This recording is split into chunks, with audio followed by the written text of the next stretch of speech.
ने 1865 ईस्वी में 1865 ईस्वी में अपनी पुस्तक प्री हिस्टोरिक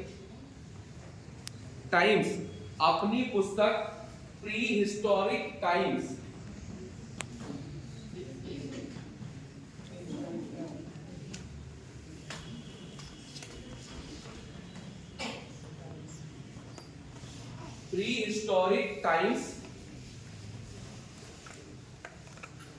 में किया था।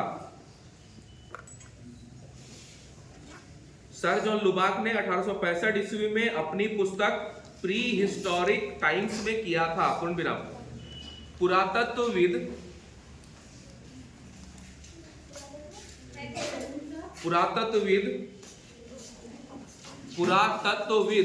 मिल्स का मानना है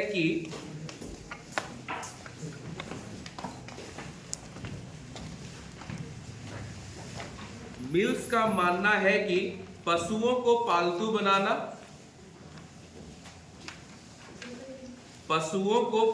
बनाना, कृषि व्यवहार का प्रथम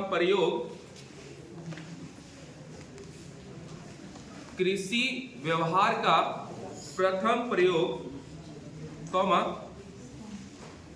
घिसे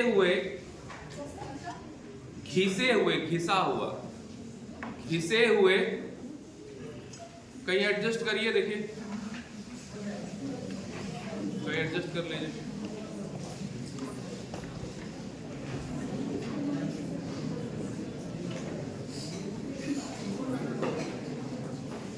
घिसे हुए तथा पॉलिशदार पत्थर के औजार तथा पॉलिश किया हुआ पॉलिशदार पत्थर के औजार तथा मृद भांडों का निर्माण, पॉलिशदार पत्थर के औजार तथा मृद भांडों का निर्माण नवपाषाण काल कहलाता है। पॉलिशदार पत्थर के औजार तथा मृद भांडों का निर्माण नवपाषाण काल कहलाता है। नवपाषाण काल कहलाता है। ठीक है, देखिए इसमें एक चीज है, आप लोग ध्यान रखने की चीज है कि नवपाषाण काल जो है, तो जब हम लोग उसको विश्व के परिप्रेक्ष्य में देखते हैं, वर्ल्ड लेवल पे देखते हैं, तो तकरीबन वो 9000 ईसा पूर्व से वो आरंभ हो जाता है। ठीक है, 9000 ईसा पूर्व से विश्व के परिप्रेक्ष्य में चीजें आरंभ हो जाती है, लेकिन हमारे इंडिया में वो 8000 ईसा पूर्व से 5000 ईसा पूर्व के बीच होगा। ये आपको ध्यान रखना है। ठीक है, उसके बाद आप नीचे एक हेडलाइन बनाएंगे, नवपाषाण काल और पशुपालन। नवपाषाण काल और पशुपालन।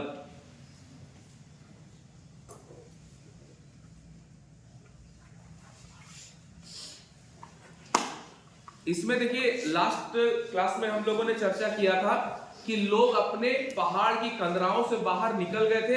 पहाड़ की कंदराओं में जो वो रहते थे, गुफाओं में रहते थे, वहां से उनका मैदानी इलाकों में आगमन हुआ, और मैदानी इलाकों में आने के बाद कहीं कहीं उन लोगों ने झोपड़ियां बनाई, और झोपड़ी बना के जब वो रहने लग गए, आग का आविष्कार उन लोगों ने कर लिया, और उसके कारण से जो उनका भोजन की जो सामग्री होती थी, जो वो नहीं खा पाते थे या फिर वो खराब हो जाता था, उसको वो लोग घर के बाहर फेंक देते थे, जिससे बहुत सारे जंगली पशु आकर्षित हुए, जिनमें से कुत्ता सबसे पहले आया था। उसके बाद धीरे धीरे करके जो शाकाहारी जीव है वो उनके घरों तक पहुंचने लगे।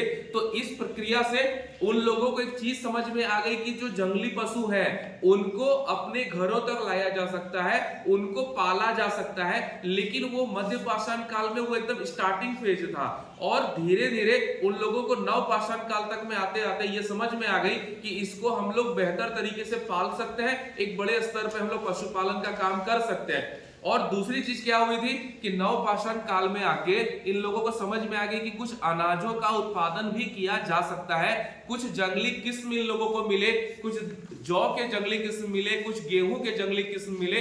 इससे इन लोगों को बात समझ में आई कि हम लोग अब जो है कृषि कार्य भी कर सकते हैं, और कृषि कार्य करते हुए उसको दरवाजा भी कर देना।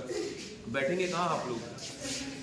इधर आ जाओ, इधर आ जाओ, जाओ उधर मनीषा के बगल में जाओ, इस साइड से बैठो।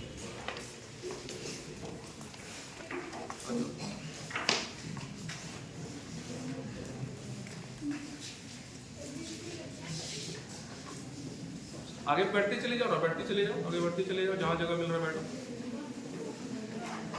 थोड़ा कष्ट करिए आज में। मतलब एक ऐसा लग रहा है नीलेश की पढ़ने वाले बच्चे हैं एसपी कॉलेज में, तुम्हारा क्या ख्याल है ना? अच्छा मन लग रहा है, पढ़ने में लग रहा है सबको? ठीक ठाक लग रहा है। मतलब जो एक भ्रांति बनी हुई है कि कॉलेज के बच्चे पढ़ना नहीं चाहते हैं, ऐसा नहीं है, बच्चे पढ़ना चाहते हैं ना। भीड़ तो ऐसी ही लग रही है, इच्छा तो है पढ़ने की, तो क्लासेस क्यों खाली रहते हैं फिर? हाँ? क्या बोले? नहीं फिर भी ऐसा तो लग रहा है कि क्योंकि आप सुबह उठ के, इतने अधिक ठंड है फिर भी आप लोग 9 बजे तक पहुंच जा रहे हैं, घर से आप लोग 8 बजे 8:30 बजे तक निकल जाते होंगे, तो पढ़ने की इच्छा है तभी तो निकल रहे हैं। बताइए, बढ़िया है, ठीक है।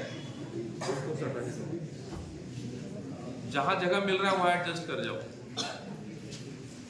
तो अब इन लोगों ने क्या किया, इन लोगों को कुछ जंगली किस्मों के बारे में पता चला, कुछ जंगली किस्मों को इन लोगों ने नोट किया, उन लोगों का फोकस बना और उन लोगों को समझ में आई कि कुछ ऐसे अनाज हैं जिनको हम लोग एक जगह पर उत्पादन कर सकते हैं और उससे अपनी भूख मिटा सकते हैं, और इससे उन लोगों को एक नई चीज समझ में आई जिसको हम लोग कहते हैं एग्रीकल्चर, जिसको हम लोग कहते हैं कृषि। और ये चीजें नवपाषाण काल में स्टार्ट हुई। और दूसरी चीज क्या हुई कि पशुपालन जो मध्य पाषाण काल के उत्तरवर्ती भाग में स्टार्ट हो चुका था, लोगों को पशुपालन की प्रक्रिया समझ में आ गई थी, उसको इन लोगों ने और डेवलप तरीके से नवपाषाण काल में आरंभ किया। तो आप नीचे डैश देके लिखना स्टार्ट करेंगे। गृह पशुपालन का कार्य, गृह पशुपालन, घर में पशुपालन, ठीक है, गृह पशुपालन का कार्य बड़े पैमाने पर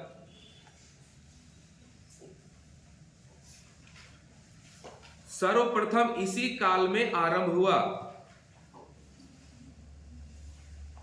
गृह पशुपालन का कार्य बड़े पैमाने पर सर्वप्रथम इसी काल में आरंभ हुआ। पूर्ण विराम।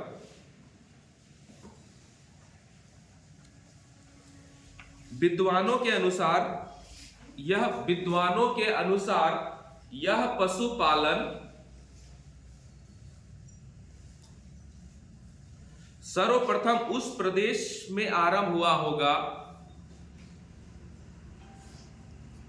सर्वप्रथम उस प्रदेश में आरंभ हुआ होगा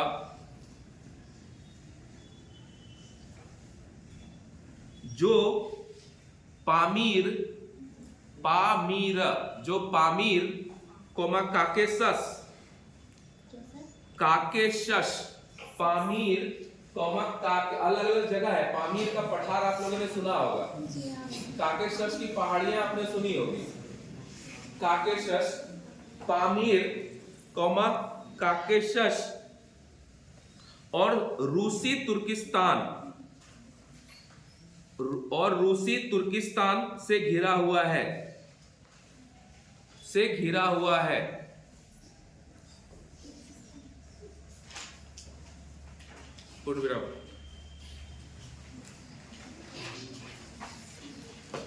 भारत में पालतू पशुओं में गाय, तुम लोग इधर से चली जाओ, 1109 इधर से जाओ और देखो जहां जगह मिल रहा है बैठो। रवि आगे ही आ जाओ, टेबल ले लो। भारत में पालतू पशुओं में गाय, बैल, भैंस, वहां ले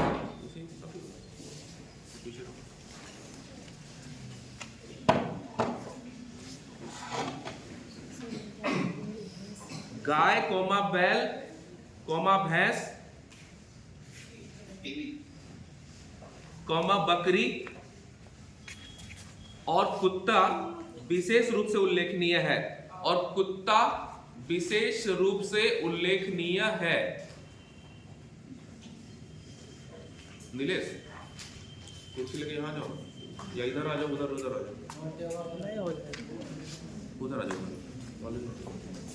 यहाँ पे दिक्कत हो गया, जगह नहीं है। एवं कुत्ता विशेष रूप से उल्लेखनीय है। पूर्ण विराम। इसके पालन का प्रमाण मेहरगढ़ कौमा चिरांद आदि स्थानों से मिलता है। मेहरगढ़ कौमा चिरांद आदि स्थानों से मिलता है। पूर्ण विराम।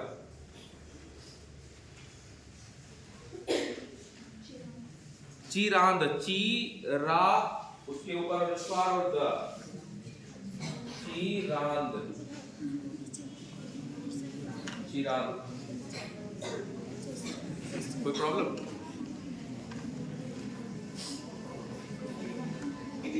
क्या हुआ, कोई दिक्कत? ठीक है, पूर्ण विराम देके लिखेंगे। इस काल में पशुपालन तथा कृषि का कार्य साथ साथ चलता रहा। वही बैठ, उधर बैठ पाएगा? वहां देखो रॉबर्ट, देखो वहां बैठो, दरवाजा छोटा दो। पशुपालन तथा कृषि का कार्य साथ साथ चलता रहा। इस काल में पशुपालन तथा कृषि का कार्य साथ साथ चलता रहा।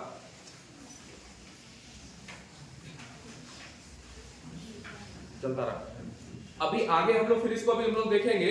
तो पशुपालन का जो ये लोग काम करते थे घरों में, आपने जिन पशुओं का नाम लिखा, भारत में जिन पशुओं का ये लोग पालन करने का काम कर रहे थे, आप एक बार कॉपी में देखिए आपने किस किस पशु का नाम लिखा हुआ है।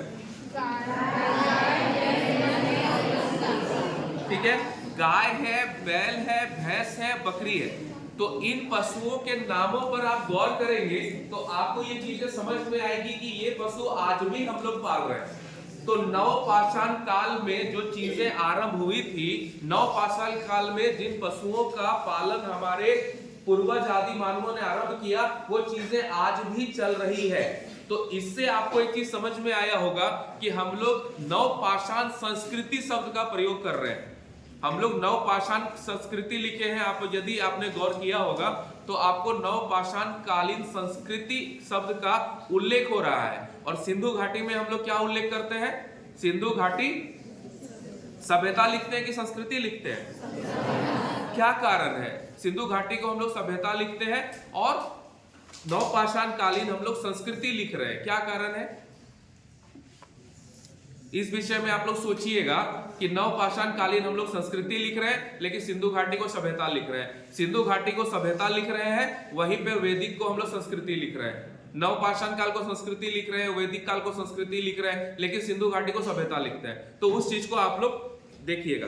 ठीक है, अब यहाँ पर क्या होता है कि ये लोग पशुपालन करना आरंभ कर देते हैं। पशुपालन ये करने लग जाते हैं। आपको पता है कि गाय जो है दुधारू पशु है, भैंस भी दुधारू पशु है और बकरियों से भी दूध प्राप्त किया जाता है। और कुत्ते जो है वो घरों की सुरक्षा के लिए प्रयोग में लाए जाते थे। एक बहुत ही वफादार पशु वो माना जाता है। और तब से लेकर अब तक लोग अपने घरों में जहां पे लोग रहते हैं वहां पे इन पशुओं का लोग व्यवहार करते हैं। दूसरी चीज है कि जब इन पशुओं का नाम आप देखेंगे, आप गाय का नाम देखेंगे, आप बैल का नाम देखेंगे, आप भैंस देखेंगे, आप बकरी देखेंगे, तो आप इन चीजों का आपने गौर किया होगा कि प्रायः ये पशु आपको वहीं पाए जाते हैं जहां पे इंसानों की पूरी बस्ती होती है ना।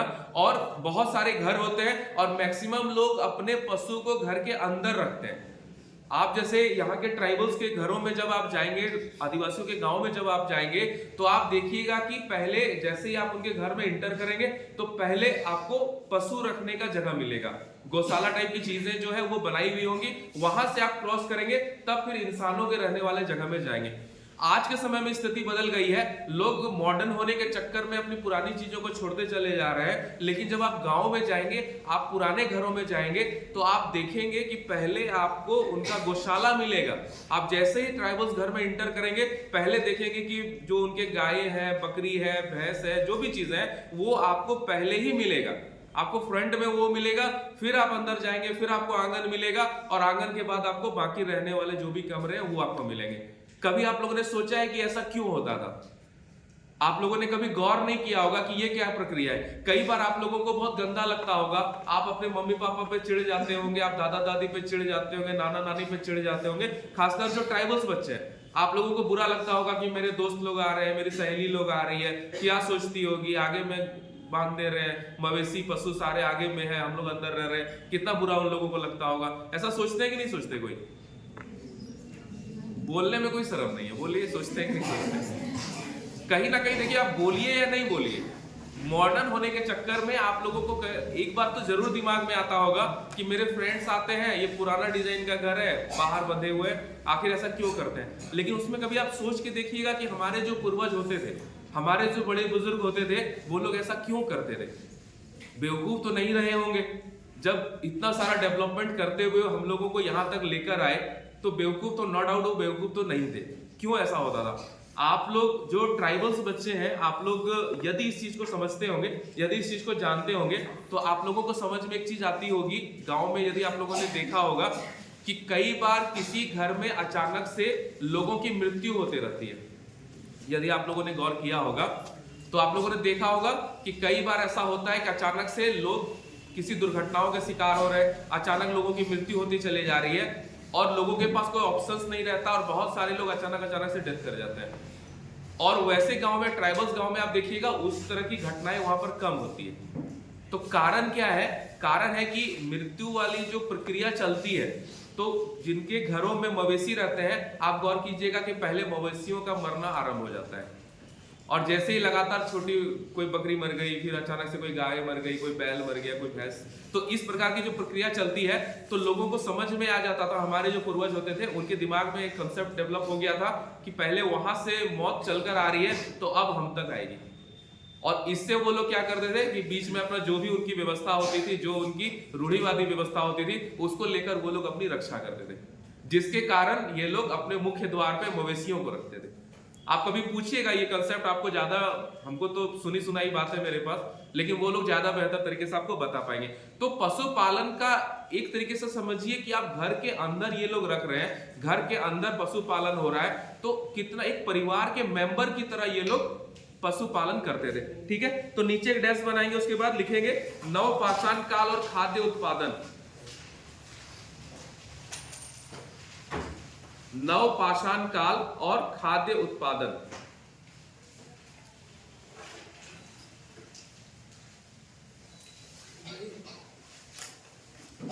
और एक बात आप लोग ध्यान से सुन लीजिए, क्लास अगर 9 बजे है तो 9 बजे आइए। ये मतलब आप तो पता नहीं डिस्टर्ब होते हैं नहीं होते, हम डिस्टर्ब हो जाते हैं, और जो बच्चे पहले से आके बैठे हुए हैं वो भी डिस्टर्ब हो जाते हैं। तो ये जो व्यवस्था है ना, अगर 9 क्रॉस हो गया है तो मत आइए, फील्ड से घूम के चले जाइए। यदि पढ़ने की इच्छा है तो 9 बजे के पहले पहुंच जाइए। इच्छा नहीं है, टाइम पास करने के लिए मत आइए। हम बार बार कहते हैं, पढ़ने की इच्छा है तो ही जुड़िए, पढ़ने की इच्छा नहीं है तो मत जुड़िए। मेरा पढ़ाना अच्छा लगता है तो जुड़िए, मेरा पढ़ाना अच्छा नहीं लगता है तो मत जुड़िए। आ रही है बात समझ में? लेकिन इस वाली व्यवस्था को आप लोग बदलेंगे, इस वाली व्यवस्था को आप लोग चेंज करिए। देखिए, गंभीर नहीं होइएगा, सीरियस नहीं होइएगा, सिलेक्शन नहीं हो पाएगा। यदि आप गैर जिम्मेदार हैं, यदि आप अनुशासन में नहीं है, तो आपको पदाधिकारी नहीं बनाया जाएगा। आप डीएसपी है, आप किसी जिले में डीएसपी है और आप अपने सीनियर्स के ऑर्डर को फॉलो नहीं कर रहे हैं, आपको कहीं पे कोई घटना हो रही है, आप पुलिस है, आप डीएसपी हैं, आप डिप्टी सुपरिटेंडेंट ऑफ पुलिस है, और कहीं से आपको एसपी साहब आपको फोन कर दिए कि डीएसपी साहब वहां जाइए, वहां पे दंगा भड़कने की संभावना है, और आप आराम से नहाएंगे, आराम से फेस वॉश लगाएंगे, बाल में तेल लगाएंगे, परफ्यूम लगाएंगे, डिओड्रेंट लगाएंगे, तब तक तो मर जाएंगे लोग। बचेंगे? नहीं बचेंगे। तो आप में अनुशासन का होना बहुत जरूरी है। और यदि आपके दिमाग में है कि हमको बनना है, और हम देखिए, आप 10 ही स्टूडेंट रहे, कोई मसला नहीं है, आप 5 ही स्टूडेंट रहे, लेकिन 5 स्टूडेंट ऐसे रहे जिसके दिल में आग जलती हो कि हमको डीएसपी बनना है, जिसके दिल में आग लगी हुई हो कि हमको बीडीओ बनना है, जिसके दिल में आग लगी हो कि हमको सीओ बनना है, जिसके दिल में एक अरमान हो कि हमको सरकारी गाड़ी में अपने मम्मी पापा को घुमाना है, जिनके दिल में एक आश हो कि हमको अपने गांव, अपने घर सरकारी गाड़ी में बॉडीगार्ड्स के साथ जाना है। यदि ये आग आपके दिल में है, भले आप लोग 5 लोग ही हो, हम आपके साथ खड़े हैं, हम आपके लिए मेहनत करेंगे। हमको कोई जरूरत नहीं है 100-200 की भीड़ की, हमको कोई जरूरत नहीं है, ना ही हमको कोई लेना देना है, हमको कोई मतलब नहीं है। आप 5 लोग ही ऐसे हैं जो सपना भी देखते हैं तो सरकारी गाड़ी आपके सपने में आती है। आप 5 लोग ही हैं जो सपना देखते हैं तो सरकारी ऑफिस आपके सपने में आता है। आप सपना भी देखते हैं तो 50 बॉडीगार्ड्स के साथ आप चल रहे हैं, आप किसी दंगे को शांत कर रहे हैं। अगर इस प्रकार का आपको सपना आता है तो आप मेरे से जुड़िए, भले आप लोग 5 लोग ही हो, कोई मसला नहीं। लेकिन यदि आप डिप्टी कलेक्टर बनना चाहते हैं, यदि आप डीसी बनना चाहते हैं, आप एसपी बनना चाहते हैं, आप जीवन में कुछ करना चाहते हैं, आप लोगों की सेवा करना चाहते हैं, आप पावर हासिल करना चाहते हैं, यदि आपको लगता है कि ईश्वर ने आपको इस धरती पे कुछ करने के लिए भेजा है, तो आप जुड़िए। अदरवाइज आपका भी समय बर्बाद, मेरा भी समय बर्बाद, कोई फायदा नहीं। आ रही है बात समझ में? तो इसको समझिए, दिल में आग जल रही हो तो ही आइए। दिल में अगर आग नहीं जल रही है, लग रहा है कि अरे कुछ नहीं करना है, पापा का पैसा है, मम्मी की नौकरी है, अच्छा खासा गांव में जमीन है, कुछ नहीं करना है, कुछ नहीं करेंगे तो बिजनेस कर लेंगे, ऐसा नहीं। हमको ऐसे स्टूडेंट चाहिए, ऐसे लड़कियां चाहिए जिसके दिमाग में हो कि यदि सरकारी गाड़ी नहीं मिली, यदि सरकारी ऑफिस नहीं मिला तो मर जाएंगे। इस तरह की यदि आपकी भावना है तो जुड़िए। अगर आपके दिल में इस तरह की चीज हो कि जिंदा नहीं रह पाएंगे, यदि डीएसपी नहीं बन पाएंगे तो जिंदा नहीं रह पाएंगे, यदि वीडियो नहीं बन पाएंगे तो जिंदा नहीं रह पाएंगे, ये वाली अगर भावना है तो जुड़िए। अगर उस लेवल पे आपकी भावना नहीं गई है, कोई फायदा नहीं, आपको भी फायदा नहीं है और हमको तो फायदा ही नहीं है। और इस तरह की भावना अगर आप 5 में से भी है, आप ये मत सोचिएगा कि आप 100 रहेंगे 200 रहेंगे तो हम आपके लिए मेहनत करेंगे, तो हम आपके लिए 9 बजे उठ के आ जाएंगे, ये मत सोचिएगा। अगर आप 5 भी रहिएगा तो भी हम आपके लिए उतना ही मेहनत करेंगे। आप 5 ही रहिएगा और यकीन मानिए, अगर आपके दिल में ये आग है, यदि आप अपने मम्मी पापा को सरकारी गाड़ी में अपनी घुमाना चाहते हैं, यदि आप अपने रिश्तेदारों के घर अपनी सरकारी गाड़ी में बॉडीगार्ड्स के साथ जाना चाहते हैं, आप अपने सोसाइटी के लिए कुछ करना चाहते हैं, अपने समाज के दबे कुचले लोगों के लिए कुछ करना चाहते हैं, अपने देश के गरीबों के लिए कुछ करना चाहते हैं, अपने देश के मजलूमों के लिए कुछ करना चाहते हैं, अगर ये आपकी भावना है तो आप जुड़िए, हम आपके लिए तैयार हैं। अदरवाइज भीड़ नहीं बढ़ानी है, भीड़ नहीं बढ़ानी। समझ रहे हैं बात को? 9 बजे टाइमिंग है, 9 बजे आइए। नहीं आ पा रहे हैं, जहां पर है वहीं रुक जाइए, आने की कोई जरूरत नहीं है। आप टाइम पे आ नहीं पाएंगे, चीजें आपको समझ में नहीं आएगी, कोई फायदा नहीं। आ रही है बात समझ में? चलिए नीचे डैश के लिखेंगे। विश्व संदर्भ में कृषि का प्राचीनतम साक्ष्य, विश्व संदर्भ में कृषि का प्राचीनतम साक्ष्य 9000 ईसा पूर्व से प्राप्त होता है।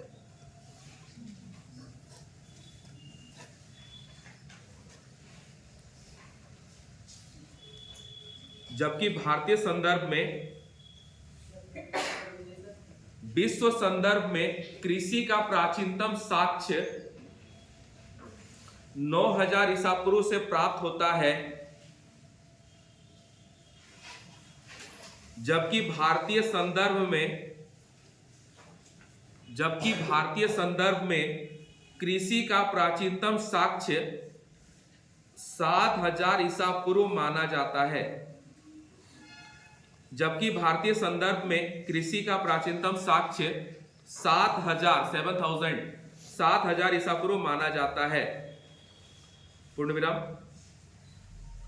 वर्तमान पाकिस्तान के बलूचिस्तान प्रांत में, वर्तमान पाकिस्तान के बलूचिस्तान प्रांत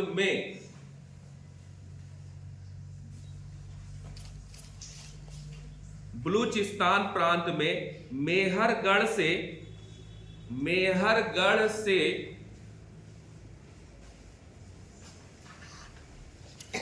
हमें कृषि का प्राचीनतम साक्ष्य प्राप्त होता है। मेहरगढ़ से हमें कृषि का प्राचीनतम साक्ष्य प्राप्त होता है।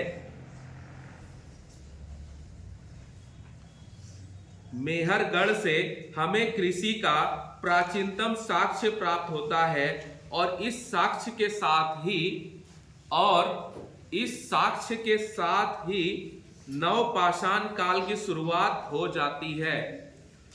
और इस साक्ष्य के साथ ही नवपाषाण काल की शुरुआत हो जाती है। पूर्ण विराम। इस काल में भारत में जो प्रमुख फसलें उपजाई गई, इस काल में भारत में जो प्रमुख फसलें उपजाई गई वे हैं, जो प्रमुख फसलें उपजाई गई वे हैं जौ, गेहूं, चावल, जौ, गेहूं, चावल और बाजरा,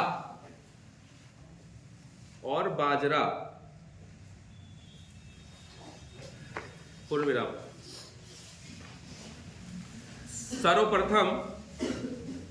सर्वप्रथम विभिन्न जंगली किस्मों को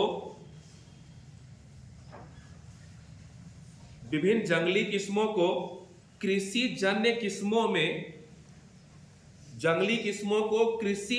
किस्मों में परिवर्तित किया गया होगा। जन्य किस्मों में किस्मों में परिवर्तित किया गया होगा। पूर्ण विराम। मेहरगढ़ से कृषि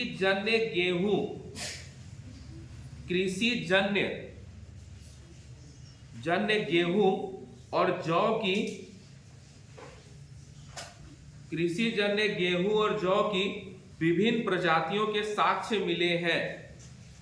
मेहरगढ़ से कृषि जन्य गेहूं और जौ की विभिन्न प्रजातियों के साक्ष्य मिले हैं।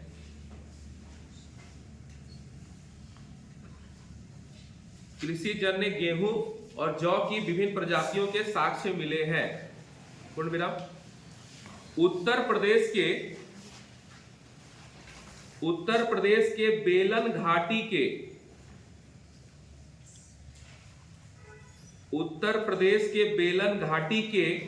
कोल्डिहवा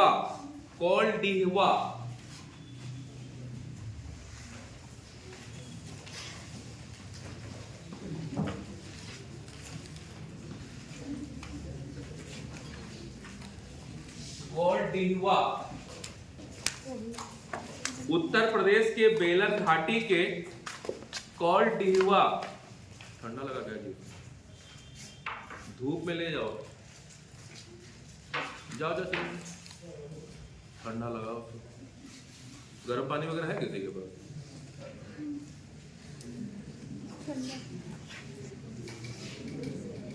देखो जब आपको धूप में नीचे को धूप में ही करो। गर्म पानी है?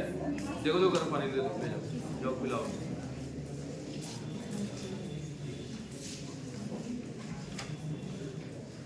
उत्तर प्रदेश के बेलन घाटी के कोल्डिहवा स्थल से वन्य और कृषि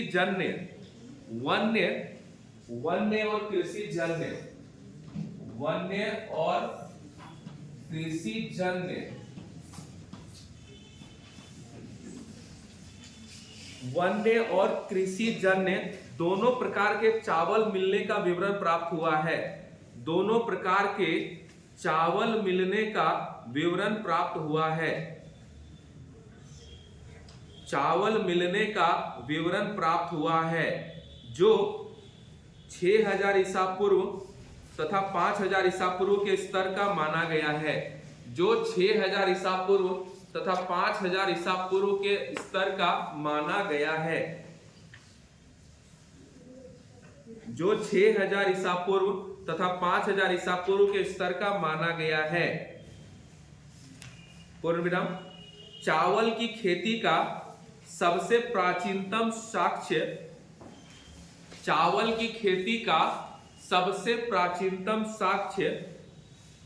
कोल्डिहवा से प्राप्त होता है। चावल की खेती का सबसे प्राचीनतम साक्ष्य कोल्डिहवा से प्राप्त होता है।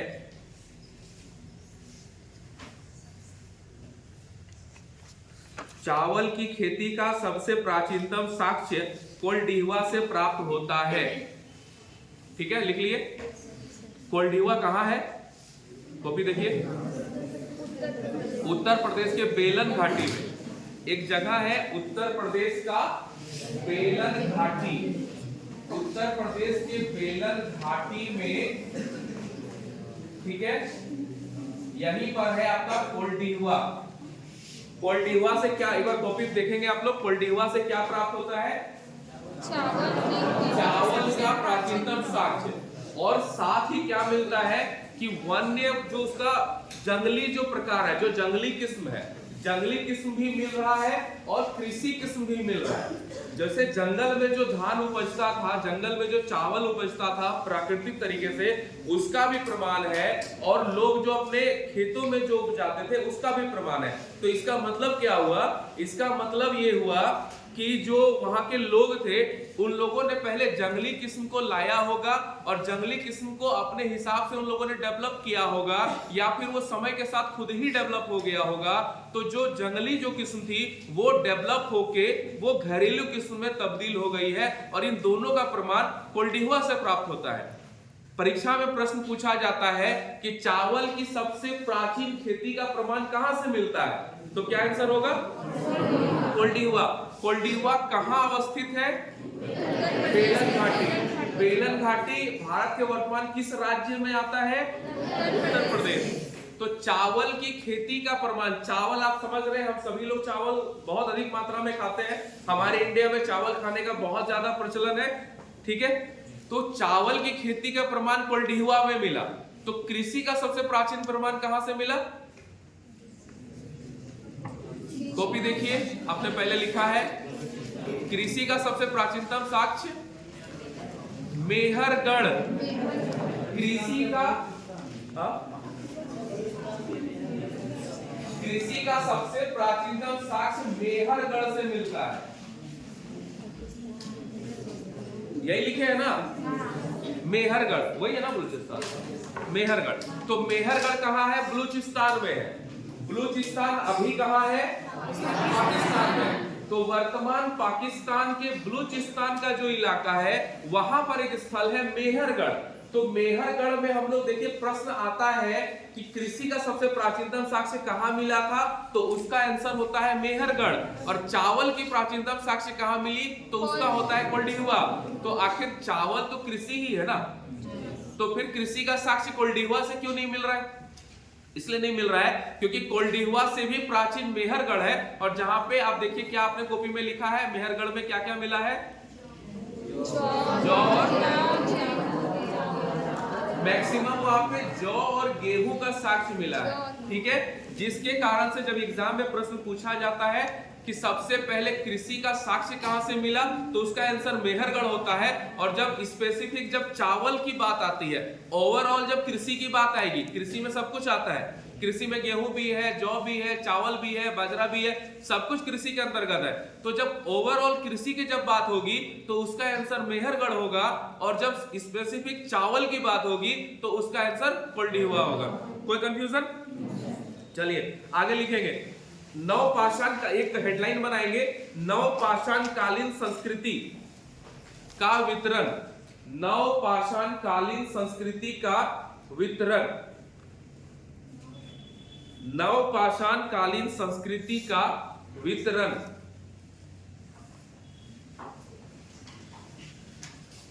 नीचे डैश देके लिखेंगे, भारत में सबसे पहले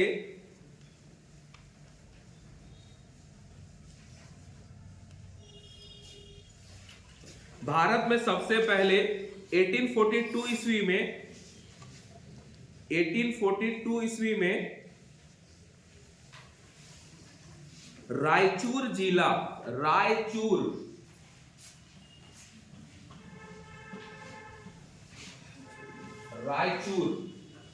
भारत में सबसे पहले 1842 ईस्वी में रायचूर जिला कर्नाटक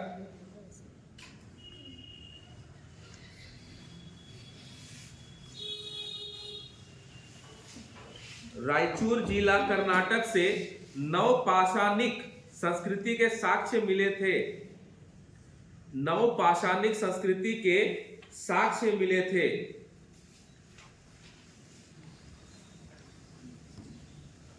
नवपाषाणिक संस्कृति के साक्ष्य मिले थे। भारत में सबसे पहले 1842 ईस्वी में रायचूर जिला कर्नाटक से नवपाषाणिक संस्कृति के साक्ष्य मिले थे। लिख लिए। अब देखिए जो रायचूर है, रायचूर क्या है? रायचूर जैसे ही आप आगे बढ़ेंगे, अभी आप जब सिविल सर्विस की तैयारी करेंगे या फिर आप कॉम्पिटिटिव एग्जाम्स की तैयारी करेंगे तो आपको पूरा इंडिया पढ़ना पड़ेगा और उसमें एक शब्द आपको ज्योग्राफी भी आपको पढ़नी पड़ेगी और एक वर्ड आपका आएगा रायचूर दोआब। दोआब का मतलब होता है दो नदियों के बीच, और जब भी दो नदियों के बीच का जो जगह होता है वो बहुत उपजाऊ माना जाता है, क्योंकि दोनों बड़ी नदियों के द्वारा उपजाऊ मिट्टी लाई जाती है, मैदानी भागों में इकट्ठा किया जाता है। जैसे आप लोगों ने कई बार अगर न्यूज़पेपर आप लोगों ने पढ़ा होगा या कभी न्यूज चैनल्स में आपने देखा होगा तो एक वर्ड हम लोगों के यहाँ प्रचलित होता है गंगा दोआब। गंगा दोआब सुने कभी? गंगा दोआब वर्ड आपको सुनने को मिलेगा। तो गंगा दोआब क्या होता है? दो नदियों की शाखा जो मिट्टी एकत्रित करती है, वो मिट्टी वो लेकर आती है, वो मिट्टी बहुत उपजाऊ मानी जाती है, और जो मिट्टी बहुत उपजाऊ होगा तो वहां पे स्वाभाविक रूप से कृषि कार्य बहुत उन्नत तरीके से होता है। ठीक है, तो उसी में हम लोग एक देखते हैं रायचूर दोआब। तो रायचूर दोआब क्या है? दो नदियां हैं, एक नदी है कृष्णा और दूसरी नदी है तुंगभद्रा। ठीक है, कृष्णा और तुंगभद्रा, ये दोनों नदी नाम से आपको पता होगा। कृष्णा तुंगभद्रा ये साउथ इंडिया की नदियां हैं, कर्नाटक में ये नदियां बहती है, और इन दोनों के बीच, दोनों नदियां जैसे बह रही है तो इन दोनों नदियों के बीच का जो पार्ट होता है, जो इन दोनों नदियों के द्वारा लाई गई मिट्टी से जिन मैदानों का निर्माण हुआ है, जिस क्षेत्र का निर्माण हुआ है, उसको कहते हैं हम लोग रायचूर दोआब। उसको रायचूर दोआब बोलते हैं। और रायचूर दोआब और कोई भी दोआब जो होगा वहां स्वाभाविक रूप से बहुत अधिक मात्रा में कृषि होगी, बहुत हाई लेवल पे वहां पे लोग उत्पादन कर पाते हैं, उत्पादन करने में सक्षम होते हैं। तो यही आपका रायचूर दोआब है। और सबसे पहले 1842 ईस्वी में यहीं से नवपाषाण कालीन संस्कृति का हम लोगों को साक्ष्य मिलता है। तो क्यों मिलता है? क्योंकि वो लोग कृषि कार्य करना आरंभ कर दिए थे, और कृषि कार्य जो उपजाऊ मिट्टी होगी वहीं पर ही अधिक मात्रा में होगी, जिसके कारण से साउथ इंडिया में हम लोग देखते हैं कि रायचूर दोआब में ये चीजें आरंभ होती है। उसके बाद आप पूर्ण विराम के बाद लिखेंगे इस संस्कृति से संबंधित सामग्री,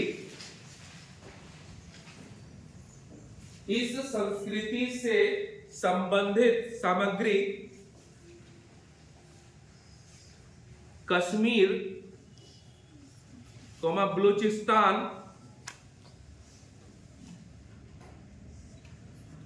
सिंध, उत्तर प्रदेश,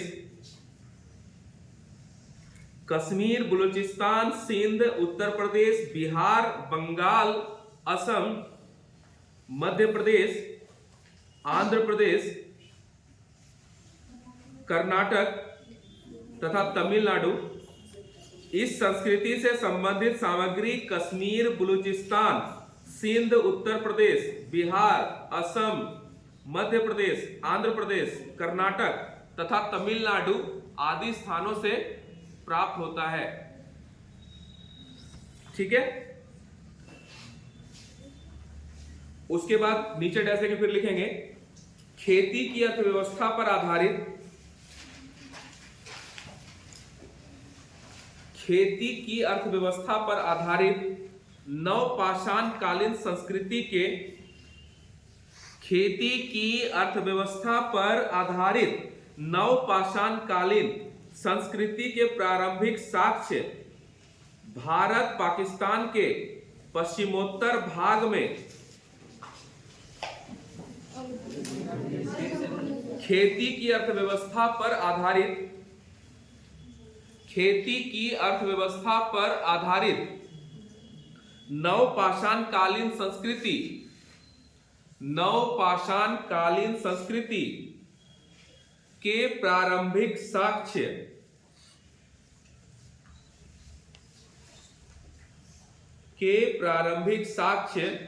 भारत पाकिस्तान के पश्चिमोत्तर भाग में, भारत पाकिस्तान के पश्चिमोत्तर भाग में मुख्य रूप से क्वेटा घाटी में, मुख्य रूप से क्वेटा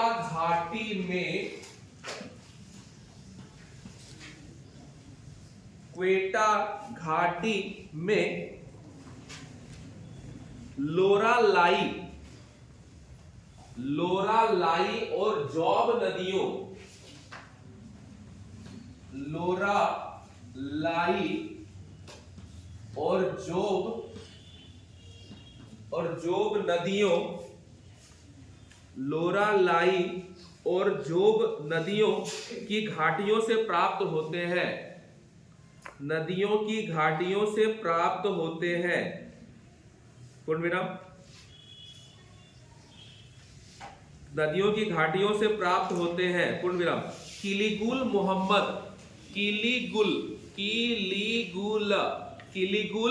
मोहम्मद जगह का नाम है। किलीगुल मोहम्मद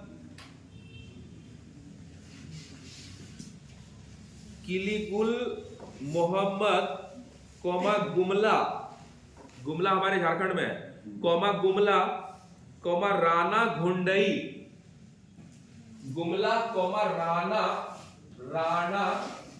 घुंडई जगह का नाम है, राणा घुंडई। ठीक है, राणा घुंडई, अंजीरा कौमा मुंडी गाक मुंडी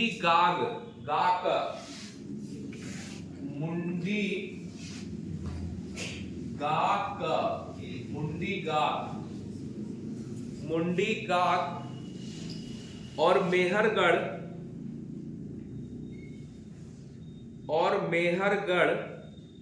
जो कच्छीय मैदान में स्थित है, और मेहरगढ़ जो कच्छ से रिलेटेड है, कच्छीय मैदान में स्थित है, के पुरातत्व स्थलों से, कच्छीय मैदान में स्थित है के पुरातत्वीय स्थलों से 7000 ईसा पूर्व से 7000 ईसा पूर्व से 5000 ईसा पूर्व के समय के साक्ष्य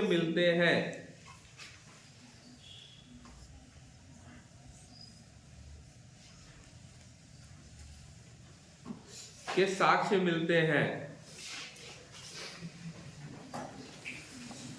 उसके बाद एक हेडलाइन बनाएंगे, नवपाषाण कालीन संस्कृति के औजार।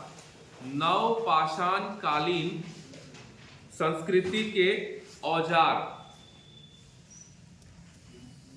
नवपाषाण कालीन संस्कृति के औजार। नीचे डैश देके आज रहने देंगे।